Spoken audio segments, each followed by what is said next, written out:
નમસ્કાર, ફાક્ટ ટુડે ન્યૂઝમાં આપનું સ્વાગત છે। દર્શક મિત્રો, હાલ વરસાદ રોકાઈ ગયો છે, પણ જે રીતે હવામાન વિભાગ દ્વારા કહેવામાં આવ્યું છે અને અંબાલાલ પટેલ દ્વારા પણ કહેવામાં આવ્યું છે કે આવનાર દિવસો હજુ 3-4 દિવસ આપણા માટે સારા નથી રહેવાના। દર્શક મિત્રો, આટલા માટે એવું કહ્યું કે આપણે ડરાઈ નથી રહ્યો, પણ જે રીતે વિશ્વામિત્રીનો લેવલ વધી રહ્યો છે અને વિશ્વામિત્રીના આસપાસમાં જે લોકો રહે છે એમની દિલની ધડકન અત્યારે વધી રહી છે। 21.50 અત્યારે વિશ્વામિત્રી છે અને આપ જોઈ રહ્યા છો કે જે રીતે વિશ્વામિત્રીનું જે લેવલ વધી રહ્યો છે, કંઈક ને કંઈક અત્યારે આમ તો પ્રશાસન દ્વારા કહેવામાં આવ્યું છે કોઈ ચિંતા કરવાની વાત નથી, પણ જે રીતે આ પાણીનું લેવલ વધી રહ્યો છે 18 થી 20 છે, 20 થી 21 છે, 21.50 પર અત્યારે વિશ્વામિત્રી ચાલી રહી છે। આપ જોઈ રહ્યા છો કે લોકો પણ અહીંયા આગળ જોવા માટે આવી રહ્યા છે। લોકોને પણ ચિંતા છે કે જે રીતે વિશ્વામિત્રીનું લેવલ વધી રહ્યો છે, જે રીતે તમામ લોકો આવ્યા છે। ક્યાંથી આવ્યા બેન આપ? સરાટવાડા। શું લેવલ જોવા આવ્યા? ટેન્શન, કેમ કે આ વિશ્વામિત્રીનું લેવલ વધે તો તમારે ત્યાં બી પાણી આવી જાય। આંટી તમે જોડાયા? તમે ક્યાંથી આવ્યા ભાઈ? 70 गेट लेवल देखने आए। अच्छा, 21.50 पे चल रही है अभी। આપ જોઈ રહ્યા છો કે ઘણા બધા જે સ્થાનિકો છે અત્યારે આવ્યા છે અહીંયા આગળ વિશ્વામિત્રીનું જે લેવલ છે એ જોવા માટે આવ્યા છે। આ ક્યાંથી આવ્યા આપ? ભારતશાથી। શું જોવા આવ્યા? લેવલ જોવા। કેટલું છે? મોટું હશે લેવલ હવે 21.50 પર અત્યારે ચાલી રહી છે। હા, સવાલ એ છે દર્શક મિત્રો, કેમ કે લોકોને પણ ચિંતા છે, લોકો અહીંયા આગળ લેવલ જોવા માટે આવી રહ્યા છે। પ્રશાસન દ્વારા આમ તો વિશ્વામિત્રીના આસપાસમાં જે તટ પાસે જે લોકો રહે છે એમને પહેલાથી કહી દેવામાં આવ્યું છે કે તમે પોતાનું ઘર છોડીને જતા રહો।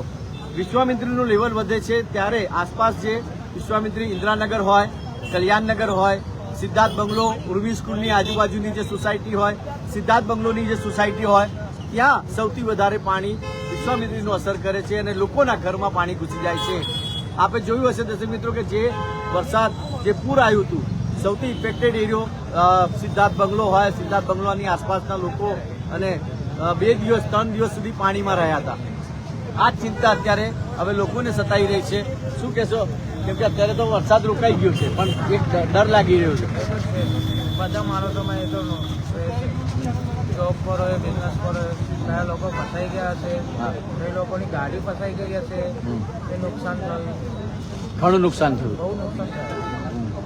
25-26 તારીખ ભૂલાય નહીં આપણાથી। હા, બોલો। આપ જોઈ રહ્યા છો કે બાળકો લઈને પણ આવ્યા છે, પરિવારની સાથે આવ્યા છે અને વિશ્વામિત્રીનું લેવલ જોવા માટે આવ્યા છે। કયા વિસ્તારમાંથી આવ્યા? અકોટાથી આવ્યા છે। અકોટા પાણી જોવા આવ્યા? દર વખત અમે ગયા મહિને આવ્યું હતું, ઘરમાં 34 ઇંચ પાણી હતું ઘરમાં। એવું? દિનેશ મિલની પાછળ કોકલે કોલોની, હા, 34 ઇંચ ઘરમાં હતું। હા, ઘણું બધું નુકસાન થયું હતું, શું કરવાનું?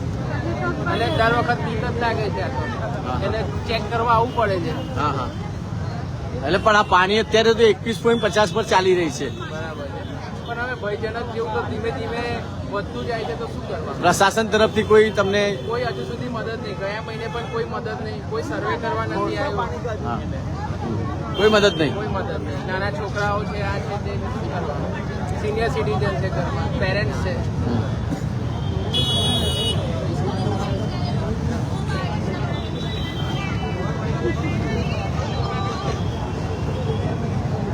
દર્શક મિત્રો, સવાલ એ છે કે લોકો કહી રહ્યા છે કે પ્રશાસન તરફથી કોઈ પણ પ્રકારની મદદ હજુ બી નથી મળીને આ એટલા માટે લોકો હવે જોવા માટે આવી રહ્યા છે કે વિશ્વામિત્રી અત્યારે 21.50 પર ચાલી રહી છે અને લોકો જે રીતે કહી રહ્યા છે કે ભાઈ જે રીતે પ્રશાસન તરફથી જે મદદ મળવી જોઈએ એ મદદ અત્યાર સુધી એમને મળી નથી। સવાલ એ છે કે વિશ્વામિત્રીની આસપાસમાં જે લોકો રહી રહ્યા છે એ અત્યારે એમના અંદર ટેન્શનનો માહોલ છે। હું ડરાવવા નથી માંગતો દર્શક મિત્રો કોઈને પણ જે રીતે તંત્ર પર ભરોસો કર્યો આપણે, તંત્રના ભરોસે આપણે જોયો હશે કે પાણી ભરાયા, લોકો 2-2 દિવસ 3 દિવસ પાણીમાં રહ્યા અને પ્રશાસનની મદદ નથી પહોંચી। એટલે હવે જાતે સ્માર્ટ બનવું પડશે અને જે રીતે આ વરસાદનું પાણી હોય, અત્યારે ઉપરવાસમાં જે વરસાદ વરસી રહ્યો છે જેના કારણે અત્યારે લોકોનું ટેન્શન બી વધી રહ્યું છે।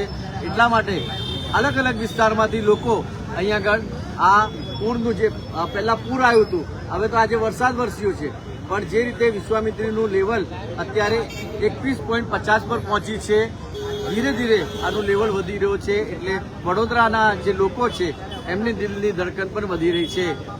અમે આશા રાખીએ કે ભગવાનને પ્રાર્થના કરીએ, અલ્લાહને પ્રાર્થના કરીએ કે મેઘરાજા થોડા શાંત રહે અને ઉપર લેવલમાં જે વરસાદ વરસતો હોય એ પણ શાંત હશે. કેમ કે ઘણીવાર એવું હોય છે વડોદરામાં વરસાદ નથી પડતો, પણ ઉપરવાસથી જે વરસાદ પડે છે જેના કારણે વડોદરાને પૂરની પરિસ્થિતિનો સામનો કરવો પડે છે.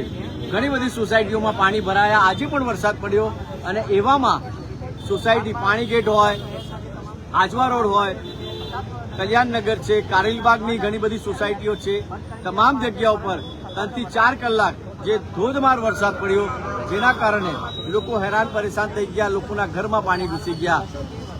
દર્શક મિત્રો, સવાલ તંત્રની કામગીરી પર ઉભા થઈ રહ્યા છે. લાખો કરોડ રૂપિયા પ્રી મોન્સૂનની કામગીરી પર વાપરવામાં આવે છે, એ પૈસા જાય છે ક્યાં? વડોદરા મહાનગર સેવા સદનમાં બેઠેલા અધિકારીઓ અને નેતાઓ આનો જવાબ ક્યારે આપશે, લોકો હવે પૂછી રહ્યા છે. હું કોઈને ડરાવવા નથી માંગતો, પણ હવે આપણે જાતે સ્માર્ટ થવું પડશે, જાતે પોતાના પગ પર ઊભું થવું પડશે. કેમ કે આપણે નેતા અને અધિકારીઓ પર વિશ્વાસ કર્યો, 24, 25, 26 તારીખે આપણે જોયું હશે તમામ જગ્યા ઉપર પાણી પાણી પાણી. હવે આ પ્રી મોન્સૂનની કામગીરી પર પણ હવે પાણી ભરી ગયું છે. એટલે પ્લીઝ તમામ જે વડોદરા અને સ્પાર્ક ટુડે ન્યૂઝના દર્શકો છે એમને હું રિક્વેસ્ટ કરીશ કે તમારા પરિવારનું ધ્યાન રાખજો, તમારા ઘરમાં વડીલ હોય એનું ધ્યાન રાખજો, તમારા ઘરમાં બાળકો હોય એનું ધ્યાન રાખજો. કેમ કે જ્યારે તમે 2 વ્હીલર હોય કે 4 વ્હીલર હોય એ લઈને નીકળતા હોય તો પ્લીઝ ગાડી પાણીમાં ના નાખતા. કેમ કે આગળ ખાડું હશે એ તમને પણ નહીં ખ્યાલ હોય. આ બધા જ નાગરિકો અત્યારે મારા પાછળ જે જોઈ રહ્યા છો, આ તમામ લોકો એ જ ટેન્શનમાં આવ્યા છે કે હવે વિશ્વામિત્રીનું જે લેવલ છે એ વધશે તો અમારું શું થશે, વિશ્વામિત્રીનું લેવલ વધશે તો અમારું શું થશે, આ તમામ લોકો એ ચિંતા કરી રહ્યા છે. દર્શક મિત્રો, આપણે ભગવાનને અને અલ્લાહને એ જ પ્રાર્થના કરીએ કે આ વરસાદ જે છે એ રોકાઈ જાય અને વડોદરાને પૂરની પરિસ્થિતિમાંથી આપણે બધા જ લોકો બચી શકાય. વિડીયો જર્નલિસ્ટ કમલેશ જોશી સાથે હું કૌશલ, સ્પાર્ક ટુડે ન્યૂઝ માટે.